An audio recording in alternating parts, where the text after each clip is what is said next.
పెళ్ళైనా పండగైనా వేడుక ఏదైనా పట్టుచీరల ప్రత్యేక వేదిక వారాహి సిల్క్స్.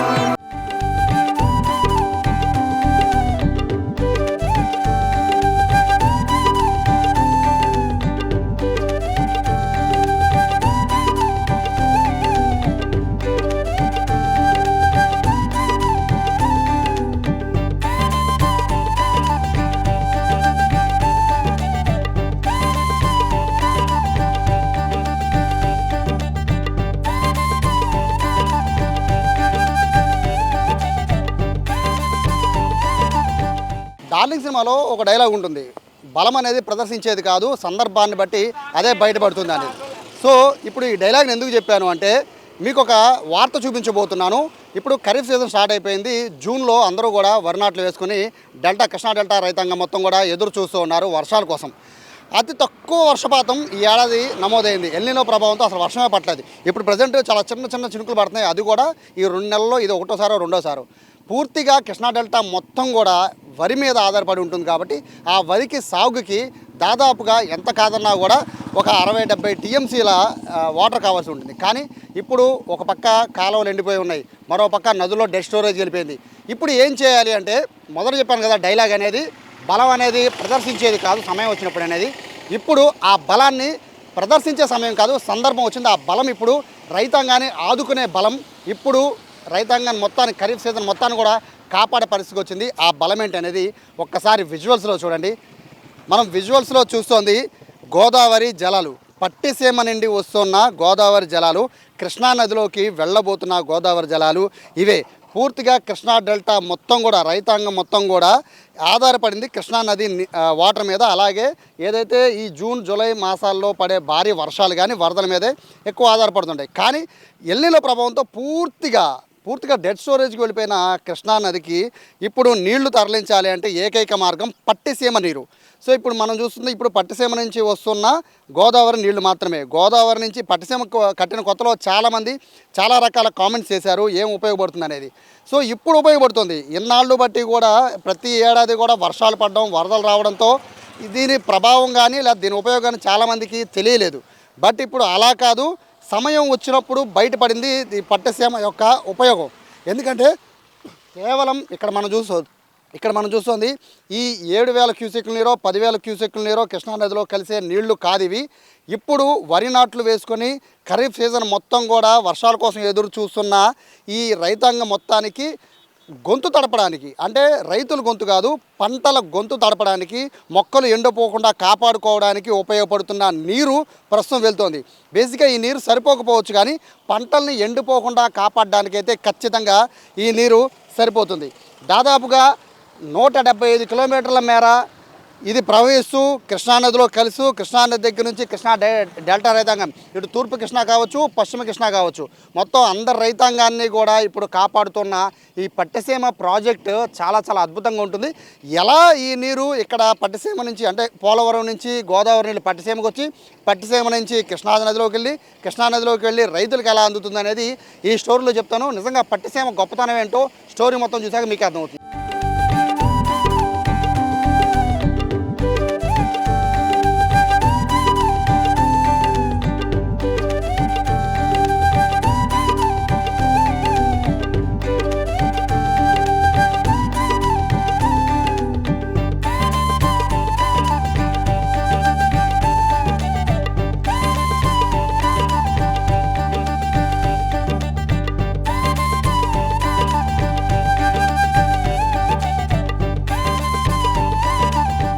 పదమూడు లక్షల ఎకరాలు ఉన్న కృష్ణా డెల్టా రైతులకి ఈ నీరు కావాలంటే ప్రతి సంవత్సరం కూడా ఆ పంటలు పండాలి అంటే, ఖరీఫ్ కానీ రబీ కానీ పంటలు పండాలంటే అరౌండ్ ఒక 60 to 70 టీఎంసీ నీరు కృష్ణానది నీరు అవసరం అవుతుంది.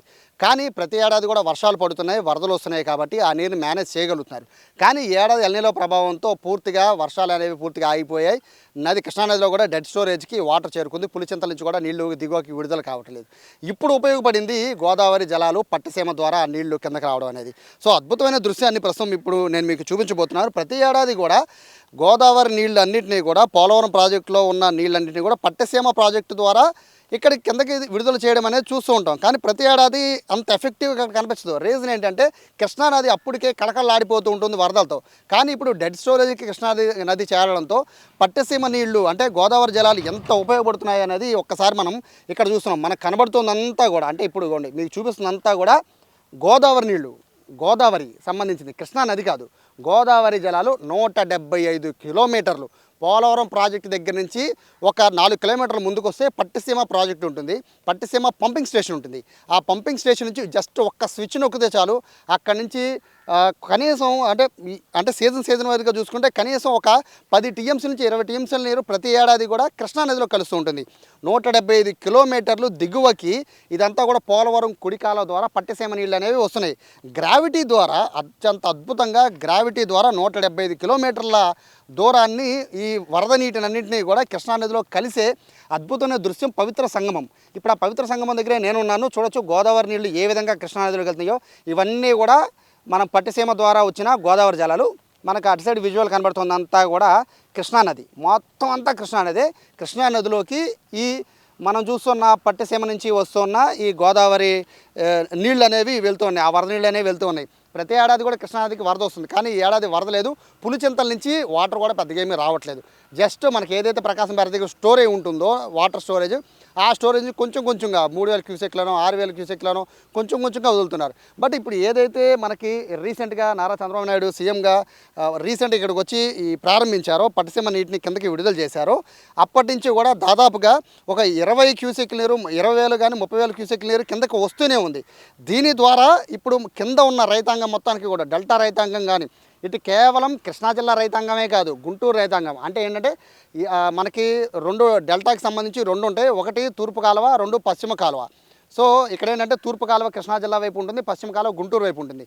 రెండింటికి కూడా 2 డెల్టాకి సంబంధించిన 13 లక్షల ఎకరాలకి కూడా ఈ నీరు ఉపయోగపడుతుంది. కనీసం వరి నాటాక కనీసం వాటికి మినిమం నీళ్లు కావాలి. ఆ మినిమం నీళ్లు ఇవ్వడానికే ఈ గోదావరి నీళ్ళు అనేవి ప్రస్తుతం ఉపయోగపడుతున్నాయి. ఎలా వెళ్తాయి ఇక్కడి నుంచి కృష్ణానదిలో కలుస్తున్నాయి, ఇక్కడ వరకు మీకు క్లారిటీ ఉంది. బట్ ఇవి ఎలా రైతుల పొలాల్లోకి చేరుతాయి అనేది నేను మీకు చూపిస్తాను. ఒక అద్భుతమైన విజువల్ ఉంటుంది. ఆ విజువల్ ద్వారా మీకు కాలువల ద్వారా నేరుగా ఎలా డెల్టా రైతాంగానికి ఈ గోదావరి నీళ్లు చేరుతున్నాయో చూపిస్తాను. నాతో పట్టండి.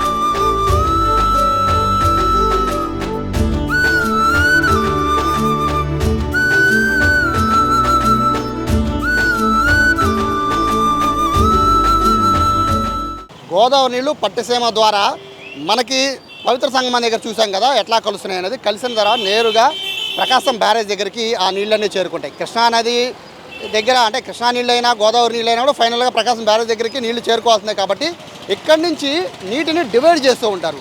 బేసిక్గా ఫ్లో ఎక్కువ ఉంటే నేరుగా గేట్లన్నీ ఎత్తేసి కిందకి దిగువకి విడుదల చేస్తూ ఉంటారు. కృష్ణా పరివాహ ప్రాంతం మొత్తం నీళ్లు వెళ్తూ ఉంటాయి. లేదు అంటే కనుక ఇక్కడ 2 మార్గాలు ఉంటాయి. ప్రకాశం బ్యారేజీకి రైట్ సైడు లెఫ్ట్ సైడు ఇక్కడ కెనాల్స్ ఉంటూ ఉంటాయి. అది ఈస్టర్న్ కెనాల్, వెస్టర్న్ కెనాల్ 2 ఉంటాయి. ఈస్టర్న్ కెనాల్ అనేది కృష్ణా జిల్లాకి ఎన్టీఆర్ జిల్లా కానీ కృష్ణా జిల్లాకు సంబంధించిన డెల్టా రైతాంగానికి ఉపయోగపడే నీళ్లు, తాగునీరు, సాగునీరు కూడా ఇక్కడ ఉంటుంది. ప్రకాశం బ్యారేజీకి అటువైపున ఉండేది వెస్టర్న్ కెనాల్. ఆ వెస్టర్న్ కెనాల్ గుంటూరు పరిసర ప్రాంతాల్లో ఉండే డెల్టా రైతాంగాన్ని మొత్తానికి కూడా కృష్ణా డెల్టా రైతాంగం మొత్తానికి కూడా అటువైపు నీళ్ళు అనేవి వదులుతూ ఉంటారు. సో నీళ్ళు వదిలే ప్రాసెస్ ఏంటంటే మెయిన్ గేట్లు కాకుండా పక్కన కొన్ని వేరే గేట్లు అనేవి పెడుతూ ఉంటారు. ఆ గేట్లు అనేది ప్రస్తుతం మనం ఇక్కడ చూస్తున్నాం. ఇది హెడ్ రెగ్యులేటర్ అనమాట. అంటే ప్రకాశం బ్యారేజ్కి ఆనుకుని ఉంటుంది హెడ్ రెగ్యులేటర్. ఈ నీళ్ళే మనం చూస్తున్నవన్నీ కూడా గోదావరి నీళ్ళే ప్రస్తుతం మనం చూస్తున్నది. ఈ గోదావరి నీటిని నేరుగా తాగునీటికి, సాగునీటికి ఉపయోగిస్తారు. ఎక్కువ శాతం 80% ఇవి సాగునీటికి ఎక్కువ ఉపయోగిస్తూ ఉంటారు. ఇక్కడ నుంచి హెడ్ రెగ్యులేటర్ నుంచి నేరుగా ఎలా వెళ్తాయి పొలాల్లోకి అనేది నేను మీకు చూపిస్తాను. చాలా అద్భుతంగా ఉంటుంది. ప్రస్తుతానికి అయితే ఇక్కడ 3-4 గేట్లు ఉంటాయి. అవి రోజుకి 3000 క్యూసెక్ల, 5000, 10,000 క్యూసెక్ల పక్కన పెడితే అవసరాన్ని బట్టి కింద మానిటరింగ్ చేస్తూ ఉంటారు. వాటర్ కనుక ఫ్లో ఎక్కువైపోతే అక్కడ గేట్లు వేస్తుంటారు. వాటర్ అవసరం కావాలనుకుంటే గేట్లని పైకి ఎత్తుతూ ఉంటారు. కాబట్టి సో ప్రస్తుతానికైతే ఈ హెడ్ రెగ్యులేటర్ దగ్గర అయితే వాటర్ ఫ్లో వదులుతున్నారు. ఈ వెళ్తున్న వాటర్ ఫ్లో ప్రకాశం బ్యారేజ్ దగ్గర నుంచి ఎలా పొలాల్లోకి వెళ్తాయని చూపించే ఒక మార్గం ఉంటుంది. ఆ వే మీకు చూపిస్తాను, చాలా అద్భుతంగా ఉంటుంది, చూద్దామండి.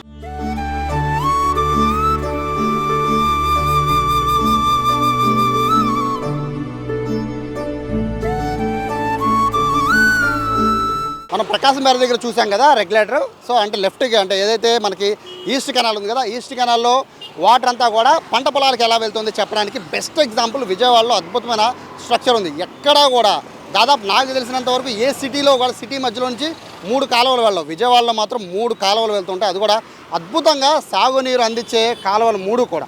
ఆ మూడింటిని చూపించే ప్రయత్నం మీకు చేస్తాను. సో ప్రస్తుతం మనము ఈస్టర్న్ కెనాల్ దగ్గర ఉన్నాం. అంటే మనం మొదట్లో చూసాం కదా రెగ్యులేటర్ ప్రకాశం బ్యారేజ్ దగ్గర. ఆ నీళ్ళన్నీ కూడా నేరుగా ఇట్లా మనకి రైల్వే ట్రాక్ మీద నుంచి కిందకు వస్తూ ఉంటాయి. ఇదంతా కూడా ఈస్టర్న్ కెనాల్. సో ఎక్కడైతే ప్రకాశం బ్యారేజ్కి సంబంధించి ముందుకు వచ్చిన తర్వాత రైల్వే ట్రాక్ కనబడుతుందో ఇక్కడ నుంచి నేరుగా బందర్ కాలువ అంటారు దీన్ని. ఇక్కడ మనం చూసాం కదా స్ట్రైట్గా వెళ్ళిపోయేదంతా కూడా బందర్ కాలువ అంటారు. సో యనమల కుదురు దాటి అట్లా ముందుకి మనకి వెళ్ళిపోతుంటుంది. అవనగడ్డ నుంచి అట్లా ముందుకి స్ట్రైట్గా వెళ్ళిపోతుంటుంది బందర్ కాలువ. ఇది చాలా కొన్ని వేల ఎకరాలకి సాగునీటిని అందించేది బందర్ కాలువ. సో దీని నుంచి నేరుగా రైతాంగానికి అక్కడికి మీకు సాగునీరు అందుతుంది. ఇక్కడ మరొక కాలువ నేను మీకు చూపించే ప్రయత్నం చేస్తాను. ఇక్కడ మీరు చూస్తున్నది ఏలూరు కాలువ. కింద మీకు ఇక్కడ నుంచి డైవర్షన్ ఉంటుంది. ఈ డైవర్షన్ కలిగేది ఏలూరు కాలువ.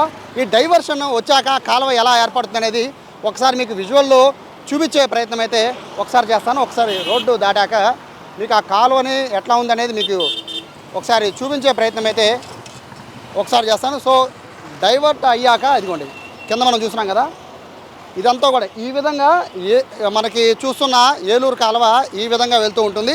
ఇది కూడా దాదాపు మనకి కైకలూరు వరకు కూడా ఏలూరు కాలువ దాదాపు ఇదే విధంగా వెళ్తూ ఉంటుంది. ఇక్కడ నుంచి సాగునీరు అంతా కూడా ఈ కాలువ ద్వారా విజయవాడ లోపల నుంచి ఈ కాలువ వెళ్తూ ఉంటుంది. సో ఇది ఏలూరు కాలువ. మనం స్ట్రైట్గా వెళ్తే బందర్ కాలువ, మధ్యలో కటింగ్ తీసుకుంటే ఏలూరు కాలువ వస్తుంది. సో ఇక్కడ నుంచి మరి కొంత ముందుకి, అంటే మనం ఇలా కాలువ చూసుకుంటూ వెళ్తున్నాం కదా, కాలువ చూసుకుంటూ వెళ్తుంటే మధ్యలో ఇంకొంచెం జస్ట్ ఒక 50 మీటర్స్ గ్యాప్ ఉంటుందో లేదో అక్కడి నుంచి మరొక కాలువ అనేది కటింగ్ తీసుకుంటూ ఉంటుంది. ఆ కాలువ అనేది రైవస్ కాలువ అంటారు. సో రైవస్ కాలువ కూడా చాలా వరకు కూడా సాగునీటికి కూడా ఉపయోగపడే పరిస్థితి ఉంటుంది. అలాగే మొత్తం ఈ అవసరాలకి సంబంధించి ముఖ్యంగా ఈ రైతాంగానికి అవసరాలకు సంబంధించినంత వరకు కూడా చాలా అద్భుతంగా ఈ కాలువలు అనేవి నిర్మాణం అనేది చేపట్టారు. అయితే ఆ రోజుల్లోనే ఇంత అద్భుతంగా ఈ కాలువలు డిజైన్ చేశారు అంటే కేవలం కృష్ణా జిల్లా రైతాంగం వరి మీద ఎంత ఆధారపడుతుందో అందరికీ తెలుసు కదా. అటువంటి వరి సాగుకి ఏమాత్రం ఇబ్బంది కలగకుండా ఉండేందుకు ఈ 3 డైవర్షన్లు అనేవి చాలా అద్భుతంగా ఉపయోగపడుతున్నాయి. కేవలం బందర్ కాలువ మాత్రమే బందర్ కాలువ మాత్రమే కృష్ణా జిల్లా రైతాంగానికి కాకుండా ఇటు రైవస్ కాలువ కానీ ఇటు ఏలూరు కాలువ కానీ చూడొచ్చు. ఇక్కడ డైవర్షన్ కొంచెం మనం ముందుకు రాగానే మరొక డైవర్షన్ కాలువ చూడండి, ఇది రైవస్ కాలువ అంటారు. సో ఇక్కడ మనం చూస్తుంది బందర్ కాలువ, సో ఇది రైవస్ కాలువ, మనం అంతకుముందు చూస్తుంది ఏలూరు కాలువ. సో ఈ విధంగా నీరంతా కూడా నేరుగా ఏదైతే సాగునీటి కోసం తాగునీటి కోసం ఇటువంటి కెనాల్స్లోకి నీళ్లు రిలీజ్ చేస్తూ ఉంటారు. సో ఈ విధంగా చాలా అద్భుతమైన స్ట్రక్చరు విజయవాడలో ఉంది. పట్టిసీమ నుంచి 175 కిలోమీటర్ల నుంచి వస్తున్న గోదావరి జలాలు పవిత్ర సంగమం దగ్గరికి కలిసి పవిత్ర సంగమం నుంచి ప్రకాశం బ్యారేజ్ దగ్గరికి వచ్చి ప్రకాశం బ్యారేజ్ దగ్గర నుంచి ఇలా కాలువల ద్వారా కృష్ణా డెల్టా రైతాంగం మొత్తానికి కూడా నీరు అందేలాగా ఉంది. సో ఈ నీరు కాలువల్లో పారుతున్న ఈ నీరు అంటే ఈ బందర్ కాలువ కానీ ఏలూరు కాలువ కానీ రైవస్ కాలువ కానీ ఈ నీరు ఎలా రైతుల పొలాల్లోకి వెళ్తుందో కూడా నేను మీకు చూపిస్తాను. ఈ 3 కాలువల్లో బందర్ కాలువని ఎగ్జాంపుల్గా తీసుకుందాం. బందర్ కాలువలో నీళ్లు ఎలా రైతుల పొలాల్లోకి వెళ్తాయో అది కూడా చూద్దామండి.